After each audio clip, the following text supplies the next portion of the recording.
Hello दोस्तों, welcome. इस video से क्लास 9th मैथ्स के चैप्टर नंबर 7 त्रिभुज की प्रश्नावली 7A की मैं शुरुआत कर रहा हूँ। ये बहुत बड़ी प्रश्नावली है, इसमें टोटल 35 क्वेश्चंस हैं। इसलिए ये जो एक्सरसाइज है ये अलग अलग वीडियो में मैंने अपलोड किया है। ये जो फर्स्ट पार्ट है इसमें इसके फर्स्ट 5 क्वेश्चंस हैं। इसके बाद जो इसका दूसरा पार्ट आएगा उसमें क्वेश्चन नंबर 6 से क्वेश्चन नंबर 10 तक होगा और 7 पार्ट में टोटल 35 क्वेश्चंस अपलोड होंगे और सभी पार्ट्स के लिंक आपको वीडियोस के डिस्क्रिप्शन में और कमेंट बॉक्स में मिल जाएंगे, तो आपको ऐसी कोई समस्या नहीं होगी वीडियोस ढूंढने में। तो शुरू करते हैं। और इस वीडियो में फर्स्ट 5 क्वेश्चंस लिए हैं जैसे कि मैंने आपको बताया है। लेकिन इन क्वेश्चंस को करने से पहले एक बहुत इंपॉर्टेंट बात मैं आपको ये कहना चाहता हूँ कि इस वीडियो की प्रश्नावली शुरू करने से पहले आपको इसके कॉन्सेप्ट पता होने चाहिए।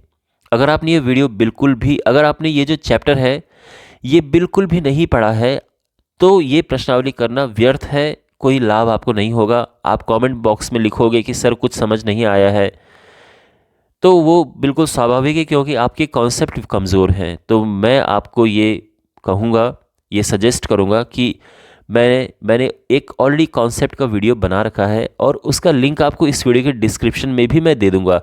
आप उन कॉन्सेप्ट की वीडियो को अच्छे से देखें, अच्छे से समझें और उसके बाद आप इस प्रश्नावली को करना शुरू करें। ओके, तो आई होप आपको बात समझ आ गई होगी। तो शुरू करते हैं। और यहाँ पर मैं एक्सरसाइज शुरू कर रहा हूँ तो मैं ये मान के चलता हूँ कि आपको सर्वांग समता के नियम पता होंगे कि सर्वांग समता अगर किसी दो त्रिभुजों में एंगल साइड और एंगल बराबर हैं या फिर साइड एंगल साइड है या फिर तीनों साइड या फिर एंगल एंगल साइड और या फिर राइट एंगल हाइपोटेन्यूस और साइड, अगर ये जो नियम फॉलो करते हैं ये चीज़ें बराबर हैं तो वो सर्वांग सम होते हैं। और अगर आप ये प्रश्नावली कर रहे हो तो मैं ये उम्मीद करके चलूँगा कि आपको ये सभी चीज़ें, सभी जो नियम है सर्वांग समता की, आपको ऑलरेडी पता होंगे। वैसे ऑब्वियसली बीच बीच में इनको मैं डिस्कस करूँगा, लेकिन अच्छा हो अगर आपको ये पहले से ही पता हो। तो शुरू करते हैं। और पहला क्वेश्चन आपके सामने ये है, निम्नलिखित में से कौन से त्रिभुजों के युग्म सर्वांग सम है, प्रत्येक में सर्वांग समता का प्रतिबंध बताइए। तो सबसे पहले इस पहले युग्म की बात करते हैं, इसको हम नाम दे देते हैं त्रिभुज ABC और इसको त्रिभुज PQR। ठीक है, ये हमने इनको नाम दे दिए हैं। अब यहाँ पर जो बराबर साइड भुजाएं हैं ये बराबर है और ये बराबर है। ठीक है, तो सर्वांग समता के लिए होना क्या चाहिए कि जो उनके बीच वाला एंगल है ये बराबर होना चाहिए। तो इन भुजाओं के बीच में ये कोण है और इन दोनों भुजाओं जो कि बराबर भुजाएं हैं इनके बीच में ये कोण है। अब अगर ये कोण बराबर हो गए तो ये सर्वांग सम होंगे। कौन से नियम से? साइड एंगल साइड के नियम से, क्योंकि ये साइड एंगल और साइड बराबर हो जाएगी। लेकिन पहले देखो क्या ये कोण बराबर है, यानी मैं बात कर रहा हूँ किस कोण की? मैं बात कर रहा हूँ कोण B, यानी इस कोण की और इस कोण की। तो ये 55 डिग्री है B, तो एंगल R देखते हैं। देखो जो एंगल R है वो कैसे निकलेगा? बड़ा आसान है, 180 में से बाकी दो कोणों को माइनस कर दो, यानी एक 60 है एक 65 है। तो 180 में से इनको माइनस किया तो ये हो गया 125 और ये हो गया 55 डिग्री। बिल्कुल, तो ये 55 डिग्री आ चुका है और एंगल B भी 55 डिग्री है, तो बराबर तो हो चुके हैं। तो अब आप यहाँ पे लिखोगे कि जो साइड है, साइड AB, ये किसके बराबर है? ये PR के बराबर है। जो कोण B है ये बराबर है R के, और जो भुजा BC है ये बराबर है RQ के बराबर। समझ गए ना आप? बिल्कुल, आप अच्छे से देखो त्रिभुजों में और यहाँ पर जो मैं कर रहा हूँ उसे देखो आप। तो आप नोटिस करेंगे कि देखो ये तो है साइड, ये है एंगल और ये है साइड।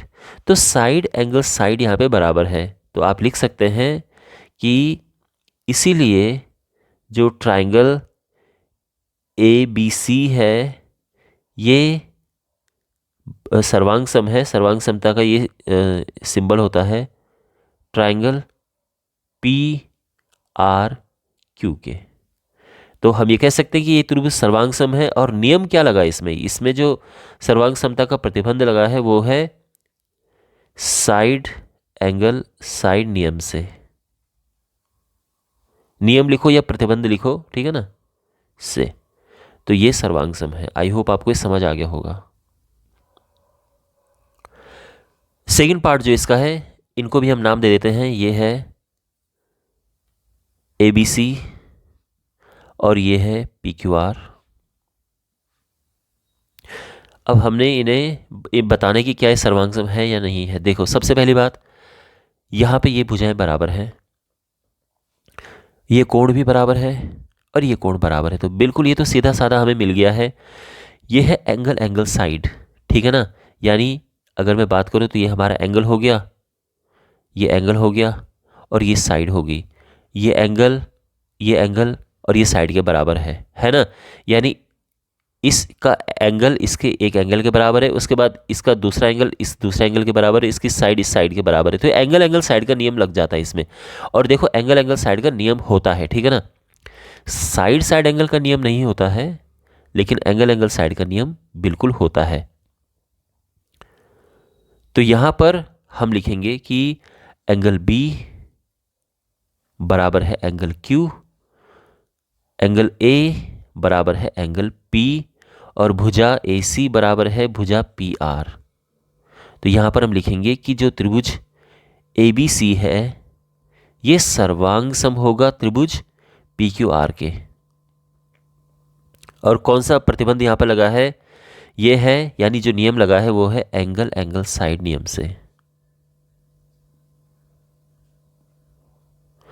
ठीक है। और ये नियम होता है, आप यहाँ पर ये मैंने बन लिखा भी है, एंगल एंगल साइड का नियम होता है, साइड साइड एंगल का नियम नहीं होता है। मान लो कि अगर यहाँ पे ये और ये भुजाएं बराबर होती और केवल ये कोण बराबर दिया होता तो हम ये नहीं कह सकते थे कि ये सर्वांग सम है।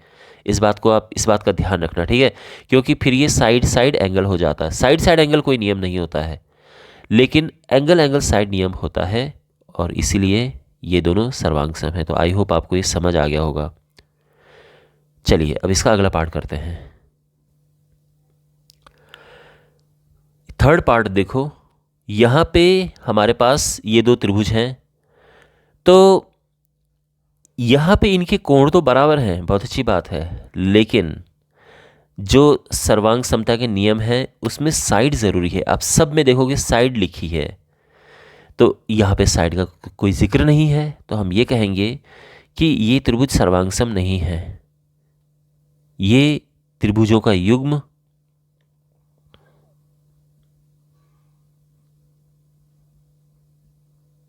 सर्वांग सम नहीं है, ठीक है। बस यही लिखना का पर्याप्त है। अगर पूछा हो क्यों नहीं है तो आप ये कह सकते हो कि इनमें सर्वांग समता का कोई भी प्रतिबंध लागू नहीं होता है, इसलिए सर्वांग सम नहीं है, ठीक है। यानी कोई भी जो नियम है वो ये उसे फॉलो नहीं करते हैं, तो इसीलिए ये सर्वांग सम नहीं है। अब इसका अगला पार्ट करते हैं। अब हमारे पास इसका फोर्थ पार्ट है। त्रिभुज ABC और DEF में ये सब जानकारियां दी हैं, चलो बनाते हैं यहाँ पे। तो एक त्रिभुज ये है, दूसरा त्रिभुज ये है, ये ABC DEF, ठीक है। AB बराबर EF है, AB बराबर EF है, ठीक है। BC बराबर DF है, BC बराबर DF है, ओके। एंगल B बराबर एंगल F है, एंगल B बराबर एंगल F है, ओके। तो क्या ये सर्वांग सम है? ये सर्वांग सम नहीं है। क्यों नहीं है? क्योंकि यहां पर देखो, ये जो सर्वांग समता का नियम ये है कि जो दो बराबर भुजाएं हैं, जो एंगल है, यानी जहां पे हम ये प्रॉपर्टी फॉलो करते हैं, ये प्रॉपर्टी अप्लाई करते हैं, साइड एंगल साइड का जो प्रतिबंध है उसका जो नियम है वो जब हम लगाते हैं, उसके लिए क्या होना चाहिए कि जो कोण है वो दो भुजाओं के बीच में होना चाहिए। जो बराबर भुजाएं क्वेश्चन में दी हैं वो उनके बीच में होना चाहिए। यहां पर बराबर भुजाएं तो ये हैं, मतलब जो कॉरेस्पॉन्डिंग भुजाएं हैं, यानी ये भुजा इसके बराबर है, आप देख सकते हैं ना कि ये इसके बराबर है, ये इसके बराबर है, ठीक है। लेकिन जो बराबर वाला कोण है वो इनके बीच में नहीं है, वो अलग से है, और यहाँ तो बीच में है और यहाँ अलग है, दिख रहा है ना आपको क्लियरली, स्पष्ट रूप से। तो ये सर्वांगसम नहीं है, तो ये सर्वांगसम नहीं है।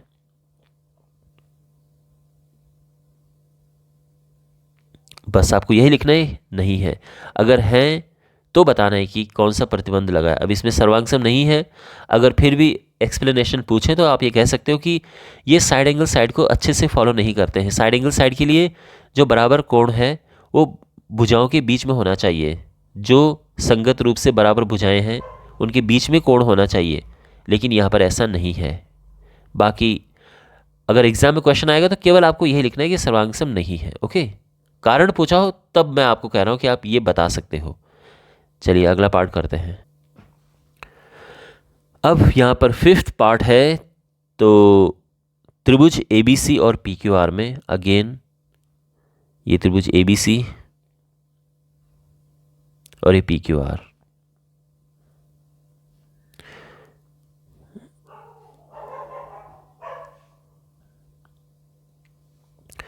इसमें है AB बराबर QR,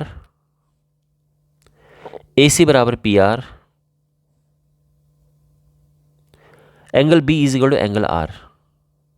ओ ये भी नहीं है, ठीक है ना, क्योंकि यहाँ पे तो जो साइड साइड है उनके बीच में एंगल है और ऐसा होना चाहिए, बट यहाँ पर ऐसा नहीं है, ये साइड साइड है और एंगल ये इधर ही हो गया, तो ये नहीं है। तो जो ये है फिफ्थ है, ये भी इसका आंसर आप लिख सकते हैं कि ये सर्वांगसम नहीं है, ठीक है। और ये भी आप समझ चुके होंगे कि सर्वांगसम क्यों नहीं है। अब हमारे पास इसका सिक्स्थ पार्ट है। त्रिभुज ABC और PQR में एंगल A और एंगल P बराबर हैं, तो यहाँ पर एंगल A और एंगल P बराबर हैं, ठीक है। AC और PR बराबर हैं, तो AC जो है ये भुजा PR के बराबर है। AB और PQ बराबर हैं, AB और PQ बराबर हैं, परफेक्ट। तो बिल्कुल ये साइड एंगल साइड फॉलो करते हैं, ये साइड एंगल साइड फॉलो करते हैं।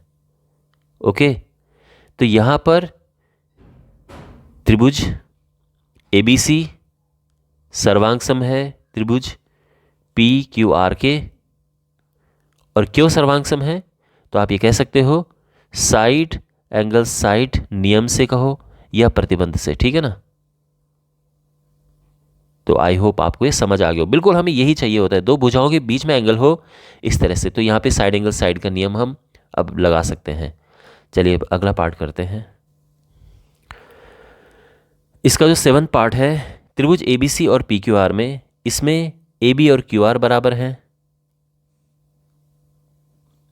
एंगल A और एंगल Q बराबर है, तो एंगल A एंगल Q बराबर है। AC और QP इक्वल हैं, AC और ये QP ये इक्वल हैं। तो बिल्कुल सही है, क्योंकि एंगल बिल्कुल दो साइड के बीच में आ चुका है, तो ये साइड और ये साइड बराबर है, ये एंगल बराबर है, ये साइड बराबर है। तो देखो साइड एंगल साइड, और देखो एंगल दोनों साइड के बीच में है, ऐसा ही होना चाहिए और दोनों जगह। तो इसका मतलब ये है कि त्रिभुज ABC सर्वांगसम है त्रिभुज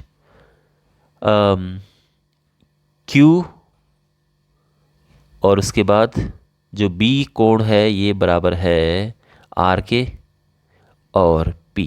अब आप चौंक गए होंगे यहाँ पे कि सर ये क्या बात है, आपने PQR क्यों नहीं लिखा। उसका कारण ये है माय फ्रेंड कि जब हम लिखते हैं ना ABC, तो ये कोण इस कोण के बराबर होना चाहिए, ये कोण इस कोण के बराबर होना चाहिए, और ये कोण इस कोण के बराबर होना चाहिए। ये लिखने का एकदम सही तरीका है। टीचर्स भी स्टूडेंट्स भी लिख देते हैं ऐसे ही, नंबर भी मिल जाते हैं, बट जो सही तरीका मैं आपको बता रहा हूँ, तो यहाँ पर आप आराम से समझ सकते हैं कि एंगल A और Q तो बराबर हैं, क्योंकि ये क्वेश्चन में ही दिया गया है। इसलिए मैंने एंगल A के कॉरेस्पॉन्डिंग Q लिखा है, यहाँ पे P नहीं लिखा, PQR इसलिए नहीं लिखा। तब आप पूछ रहे होंगे कि सर तो आपको कैसे पता चला कि एंगल B और एंगल R बराबर हैं। वो मुझे इसलिए पता चला क्योंकि जो ये बी है ये किस भुजा के आगे है, ये इस भुजा के आगे है। और इसके बराबर कौन सी भुजा है, इसके बराबर तो ये भुजा है। आपको दिख रहा है ना, ये भुजाएं बराबर हैं। तो बराबर भुजाओं के सामने के कोण भी बराबर होंगे, इसीलिए ये जो कोण है ये कोण इस कोण के बराबर है। इसलिए मैंने यहाँ पे बी के साथ में आर को लिखा है, और फिर तीसरा तो अपने आप इक्वल हो जाएंगे। इसलिए मैंने ये ऑर्डर लिखा है, और ये ऑर्डर आपको विशेष रूप से ध्यान रखना है कि ये लिखने का एकदम सही तरीका है, प्रॉपर इस तरीके से लिखना चाहिए। ठीक है, आई होप आपको ये चीज़ समझ आ चुकी होगी। और इसी के साथ ही वाला क्वेश्चन समाप्त होता है। अब हम दूसरे क्वेश्चन की ओर बढ़ते हैं। क्वेश्चन नंबर 2 है, त्रिभुज ABC में, तो एक त्रिभुज ABC बनाते हैं, इसमें DBC का मध्य बिंदु है। तो ये एक त्रिभुज बन गया है, और ABC, इसमें BC का जो मध्य बिंदु है ये D है, तो ये तो हो गया D। अब A से D को मिलाया और AD को E तक और आगे बढ़ाया, ठीक है ना। तो यहाँ पर हम A से शुरू करके ये D तक मिलाया, लेकिन वो और आगे बढ़ाया। इन बिंदुओं को नाम देते हैं, ये तो D था और ये E है। तो अब हम इन्हें ज्वाइन भी करेंगे, BE को मिलाएंगे। तो B से E को ये मिलाया,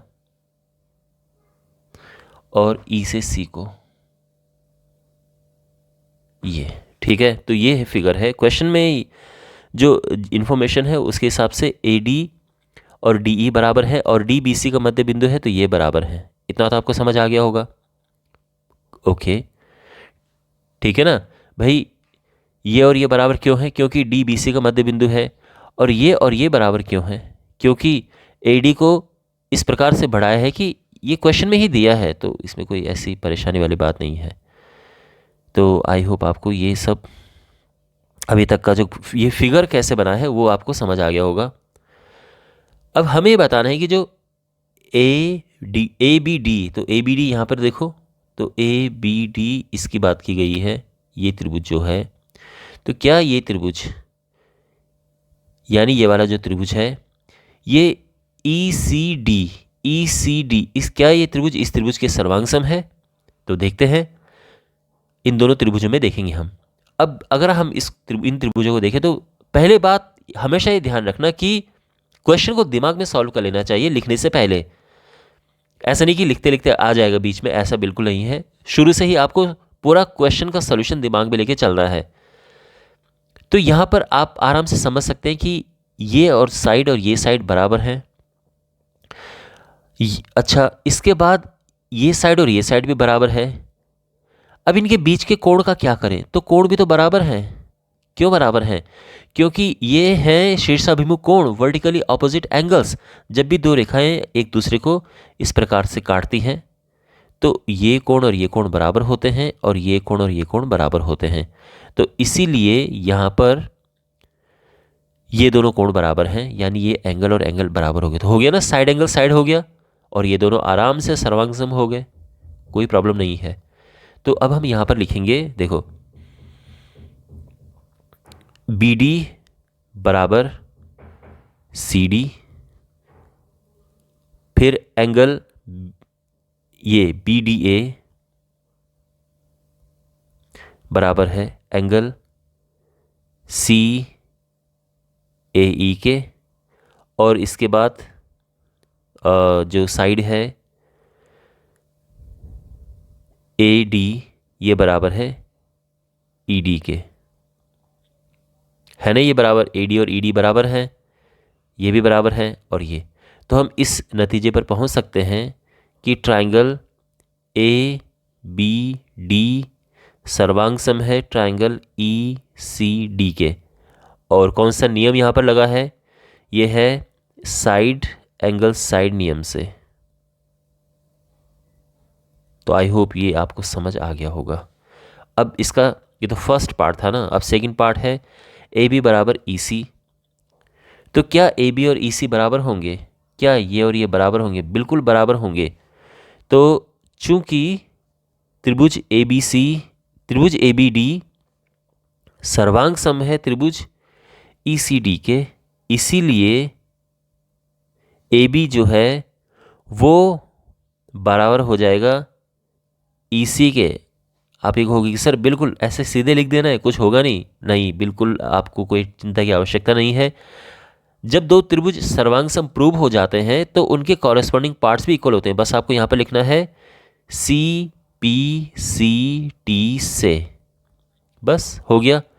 तो CPCT क्या है, अगेन ये भी मैंने एक वीडियो में अच्छे से डिटेल में समझाया है, उसका लिंक इस वीडियो के डिस्क्रिप्शन में आपको मैं दे दूंगा, उसको ज़रूर देखना। CPCT होता है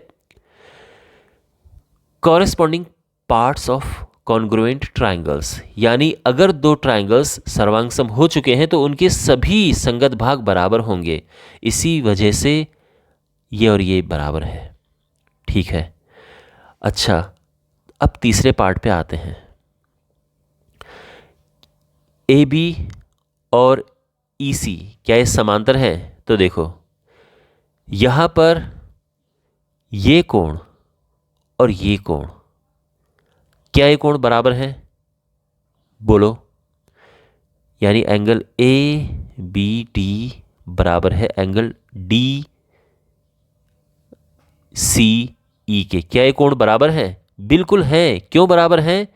अभी तो मैंने बताया CPCT से, क्योंकि ये जो दोनों त्रिभुज हैं ये सर्वांग सम हैं और सर्वांग सम त्रिभुजों के हर एक भाग बराबर होते हैं, तो संगत भाग बराबर होते हैं। ध्यान रखना, संगत भाग बराबर होते हैं।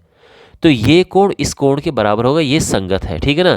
क्यों? क्योंकि इनके सामने जो भुजा थी, जैसे ये भुजा आपने देखी और ये भुजा, ये बराबर है ना, तो बराबर भुजाओं के सामने के कोण बराबर होंगे, तो इसलिए ये कोण बराबर हैं।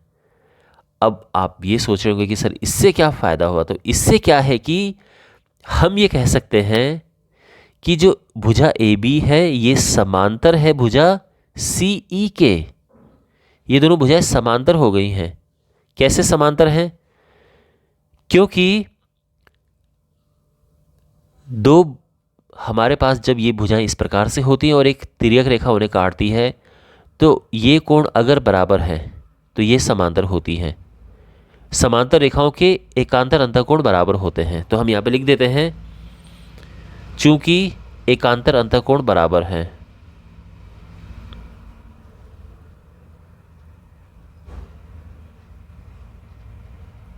ठीक है ना? तो यहां पर ये कोण और ये कोण बराबर है, तो ये एकांतर अंतःकोण है। और ये इस रेखा की बात करें तो ये तिर्यक रेखा है। तो अगर इस तरह से एकांतर अंतःकोण बराबर है तो हम इस निष्कर्ष पर पहुंच सकते हैं कि AB और जो CE है ये आपस में समांतर हैं। तो आई होप आपको ये समझ आ गया होगा। CE या EC हम लिख सकते हैं ये, ठीक है। चलिए अगला क्वेश्चन करते हैं। क्वेश्चन नंबर 3 है, दी आकृति में AB और DB बराबर हैं। AB और DB यानी ये बराबर हैं, ठीक है। AC और ये भी बराबर हैं क्वेश्चन में, ठीक है। यदि ABD 58 डिग्री है, ये 58 डिग्री दिया है,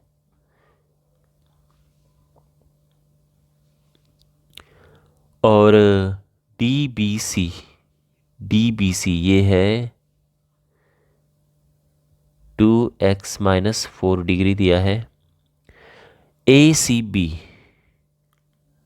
ये है y+15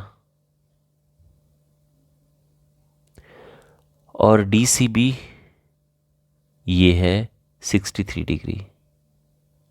तो x और y के मान ज्ञात करो। बहुत आसान है ये, देखो कैसे। यहाँ पे पहली बात तो ये है कि ये जो त्रिभुज हैं इनको हमें सर्वांग सम प्रूव करना है, और जो कि बहुत आसान है। कैसे? देखो, त्रिभुज ABD और त्रिभुज DBC में, इसमें AB बराबर है DB के, यानी ये साइड बराबर हो गई। इसके बाद AC बराबर है DC के, ये भी साइड बराबर हो गई। और अगर आप BC देखो तो ये बराबर दोनों के लिए कॉमन है ये, ये दोनों के लिए है, यानी ये साइड कॉमन हो गई है। तो यहाँ पर साइड साइड साइड नियम से ट्राइंगल ए बी डी सर्वांग सम हो जाएंगे ट्राइंगल डी बी सी, किस से? साइड साइड साइड नियम से सर्वांग सम हो गए। अब सर्वांग समता के बाद मैंने आपको बताया था कि इनके सारे कॉरेस्पॉन्डिंग भाग इक्वल हो जाएंगे, यानी जो आपको लग रहा है ना कि ये बराबर हो सकते हैं वो बराबर होते हैं इसमें। आई मीन टू से बराबर भुजाओं के सामने के कोण आप देखो, बराबर भुजाओं के सामने के कोण बराबर होंगे, तो हम ये इस निष्कर्ष पे पहुंच सकते हैं कि एंगल ए बी डी ये बराबर है एंगल डी बी सी के। एंगल ए डी बी और एंगल डी सी बी आपस में ये बराबर होंगे। क्यों? सी पी सी टी से।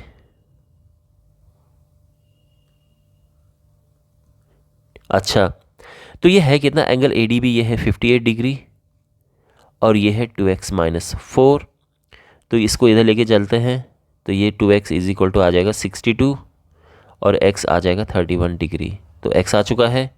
चलिए y देखते हैं। तो अब यहाँ पर साथ ही में जो एंगल ए सी बी है ये भी तो बराबर है एंगल डी सी बी के। अब ये क्यों बराबर है? ये बराबर है इससे सी पी सी टी से, अभी जो मैंने आपको बताया था सी पी सी टी से बराबर है ये। अब इनकी वैल्यूज पुट करते हैं, ये है y प्लस 15 और ये है 63। अब 15 उस तरफ जाएगा तो ये 48 आ जाएगा माइनस होके। ओके, तो हमारी ये वैल्यूज़ हमें मिल चुकी हैं। तो आई होप आपको ये समझ आ गया होगा। क्वेश्चन नंबर 4 है B D angle A B C की समद्विभाजक है। तो एक त्रिभुज ए बी सी है, तो त्रिभुज ए बी सी बनाते हैं पहले।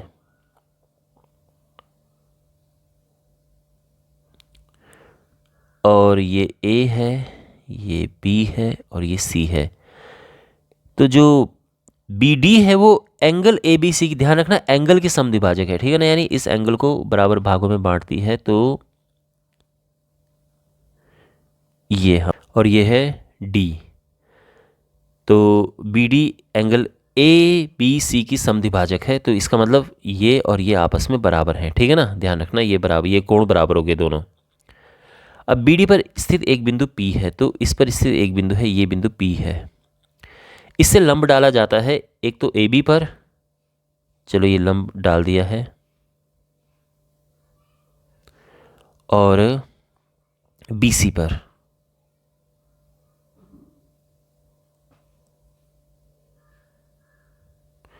ये ठीक है ना, ये PE है, ये PF है, ये लंब डाला गया। लंब 90 डिग्री पे होता है, इसलिए हम 90 डिग्री ये बना रहे हैं।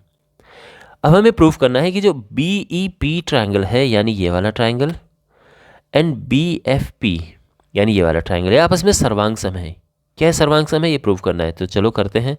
फर्स्ट पार्ट देखो, यहाँ पे अगर आप सीधे देखो, जैसे कि मैंने आपको कहा है कि आप पहले क्वेश्चन को सॉल्व कर लिया करो और उसके मन में सॉल्व कर लिया करो और फिर लिखना शुरू करो। तो देखो ये बिल्कुल सर्वांग सम है। क्यों?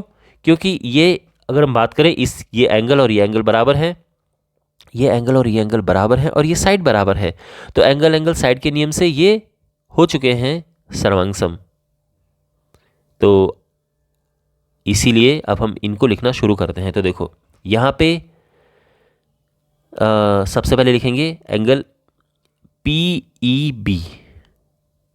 PEB ये बराबर है एंगल PFB।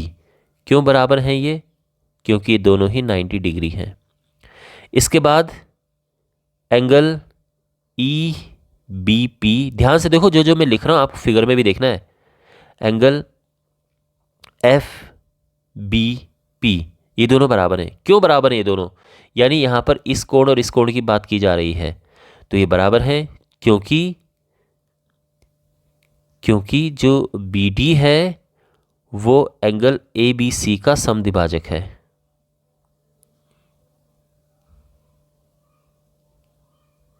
समद्विभाजक है, और यह केवल आप सीधे लिख सकते हो, यहां पर दिया है, बस इतना भी लिख सकते हो, ठीक है ना। तो दोनों में से आप एक चीज लिख सकते हो। और उसके बाद अगर हम बात करें साइड की, तो ये साइड बीपी दोनों के लिए कॉमन है।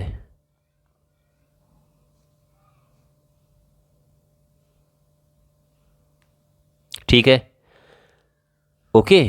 तो यहाँ पे हम ये कह सकते हैं कि इसीलिए त्रिभुज बीईपी सर्वांगसम है त्रिभुज बीएफपी के।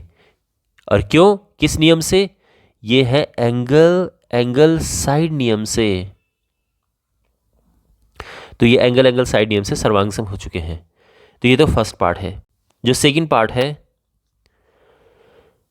उसमें हमें ये प्रूव करना है कि क्या पी और पीएफ बराबर हैं, क्या ये दोनों आपस में भुजाएं जो हैं ये बराबर हैं। बिल्कुल बराबर हैं, सीपीसीटी से बराबर हैं ये।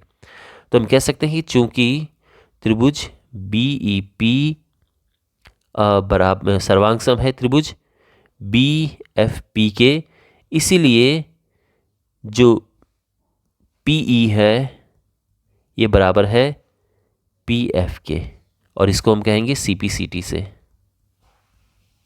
बस हो गया। क्वेश्चन नंबर 5 है, त्रिभुज एबीसी में AB बराबर AD है। तो त्रिभुज बनाते हैं पहले।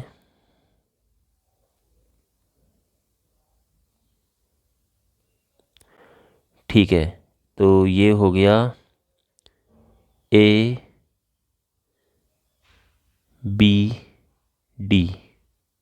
इसमें AB बराबर AD है। AC जो है वो BD को समद्विभाजित करती है। तो एक लाइन हम ड्रॉ करते हैं AC।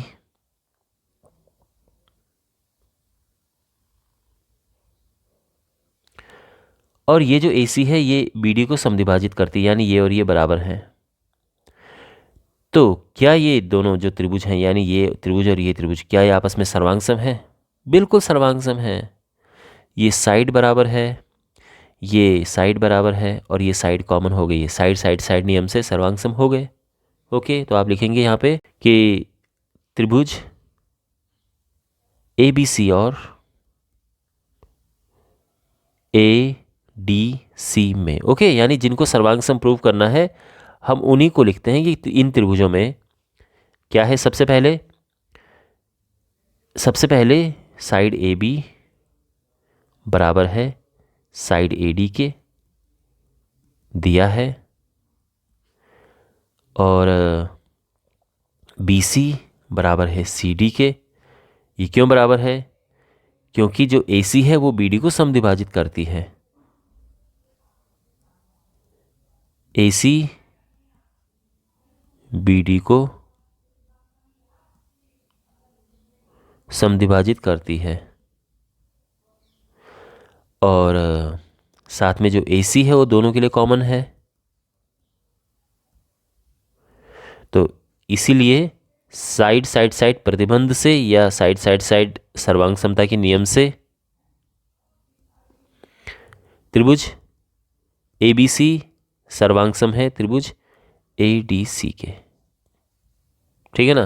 तो आई होप ये आपको समझ आ चुका होगा। और इसी के साथ ये वाला पार्ट तो समाप्त होता है, लेकिन जो बाकी नेक्स्ट 5 क्वेश्चन है वो दूसरे वाले पार्ट में आपको मिल जाएंगे। तो मिलते हैं अगले वीडियो में।